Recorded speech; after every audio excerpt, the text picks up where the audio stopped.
ببین انگلیسی فقط کلاس و درس نیست. بعضی وقتا تو رابطه یه چیزی میخوای بگی ولی فریزال وربشو بلد نیستی. تو این ویدیو قراره که 5 تا فعل ترکیبی بهت یاد بدم که توی رابطه ها استفاده میشن، از آشنایی تا کات کردن. اولیش get along with somebody، یعنی با کسی خوب کنار اومدن، تفاهم داشتن. I really get along with my new roommate. You could have at least tried to get along with my father. You don't get along with ordinary criminals either, which is why you are constantly getting in trouble. They don't really get along with Jody.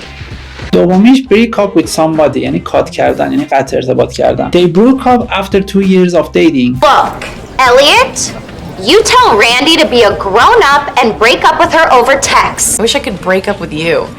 People don't break up with me. My sister finally decided to break up with Derek and go stag with her girlfriends instead. Ask out somebody یعنی کسی رو به قرار عاشقانه دعوت کردن. He finally asked her out last Friday. You want to ask out a girl or do some stand-up? How many people do I meet in my job who I can ask out to dinner?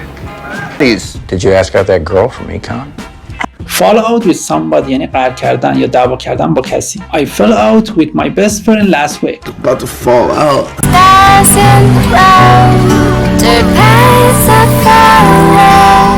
But seriously, I'm worried I'm gonna fall out of my turns during the show.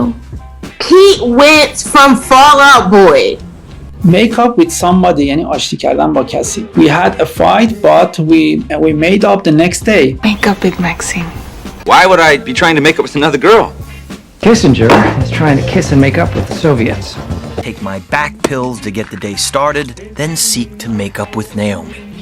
اگه اینا رو بلد نباشی توی اسپیکینگ آیلتس نمیتونی یه داستان شخصی بگی، نمیتونی از احساساتت حرف بزنی. تو کامنت بنویس آخرین باری که با کسی فل اوت شدی چی شد، یا شاید همین الان داری با کسی گت الانگ میکنی. و اگه دوست داری قسمت بعدی رو درباره فریزال ورب های کار و شغل ببینی حتما لایک کن، زنگوله رو بزن و سابسکرایب یادت نره.